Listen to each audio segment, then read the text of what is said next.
Hello, good morning YouTube. This is Christopher21X back at it again with another video. Today we're going to be covering chapter 2 of Atomic Habits. This was written 10/6 through the 13th. That was yesterday. And maybe we can just make this a routine.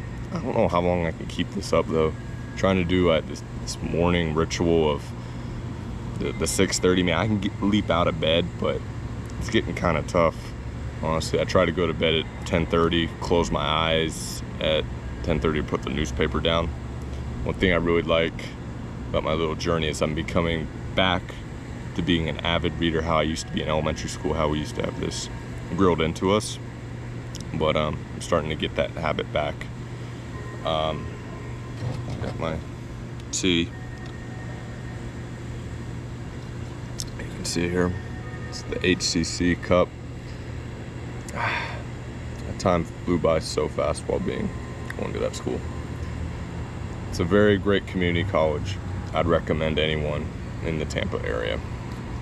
I positioned myself here. What is the time? Oh, 8:09.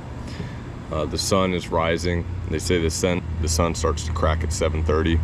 I remember I used to be at this place where I'd usually read, but now I'm shooting at say maybe in position at 7:30 to watch it rise, or 7:20. But I've been slacking. Hopefully I can correct that. And hopefully the sun won't mess up my shot too much. But anyway, let's read what we have for trusty notebook. Okay.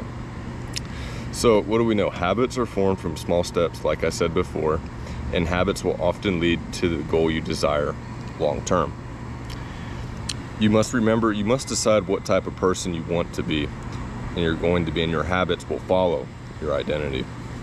Your first step is to change your outcome, your goals, like say lose weight and be okay at it. It's like being okay at math. That's better than saying, I don't know, I can't do math, or like you can't do this. You have to like kind of shift your mindset.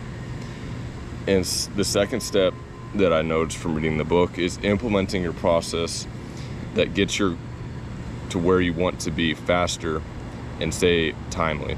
My academics, my goal would be to perform well in my academics, not maybe just okay. So that means having a clean room, a clean desk, and just having my stuff situated correctly. Let's see if I can get my camera a little crooked. And I think the third deepest layer is changing who you identify as. So originally I wouldn't have said I identified as someone studious, but now I want to shift my identity into being someone studious. So I would think no really great famous academics come to mind, but I had a friend named Dean. He's a aerospace engineer, and he is quite studious since he's taking 5 classes, all aerospace engineering related. I mean, he really does have some pretty crazy stuff that he's going through, so it's very inspiring to see him do his schoolwork and always press through it. And he always takes in-person classes. I find inspiration at looking at his work and his accomplishments for his academics. It truly is awe-inspiring. Okay, so I said changing your identity. Maybe another example I can go into, something that I was kind of getting into, saying I'm an athlete that needs to be like, say, neat. So as I said before in my last video, I started doing the 5K, the 8K, practicing for all that, going to the gym, I think maybe 5 days a week, pretty crazy. And I would say I definitely was an athlete, and my food mentality all reflected it, all followed suitly. But I fell apart once my 8K was done, and I was looking at my body image in the mirror, so I had a little bit of dysmorphia. So I said I needed to maybe cut out the running, and that was, like I said before, great terrible mistake that I made. An example that I would say that wouldn't be leading you to your goals, say if a person like Chris is a slob and he was desiring to have an over glorified body, that's not going to really get you to where you want. You should be, say, named Chris. He's a neat, clean person, and something that he identifies with. And instead of shooting for, I want to look like one of those Roman gods, said, I just want a physically fit, athletic body. And then as over time, your long goals, and a good example would be Scooby 1964 on YouTube. I don't know if that's his exact name, but he did long-term benefits of his fitness, and you could see videos of it, how he progressed over time, and he just kept it up. He's 65 with a six-pack. Very incredible man, but that's showing a long-term fitness, not a short-term, quick, easy way with steroids, be chiseled as hell, and wanting to eat candy bars after the workout. You know, you're not going to get there. You have to make a lifestyle, a life choice out of it to really reap the benefits of the goal of being an athlete, the fitness. You know, it's a lifelong journey. There's probably a quote in there with saying every journey begins with a single step. A journey of 1,000 steps begins with a single step. I don't know, but there's probably a good quote that could go along with it. Let's see here.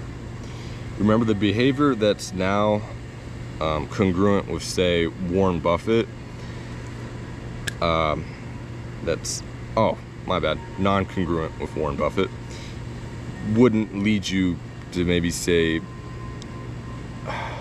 as maybe securely turning out like him. If you're always liking to spend and not create,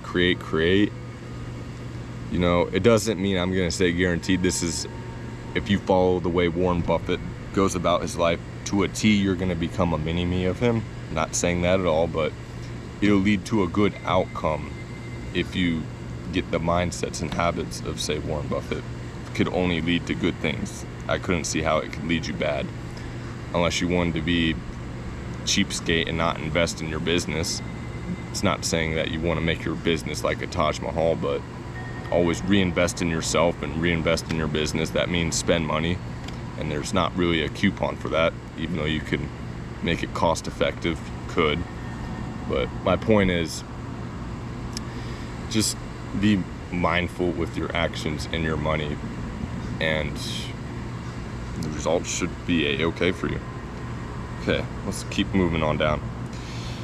Okay, let's see. The person you want to identify with or / as will eventually pull their habits with them, so have broad goals that flow on a time frame.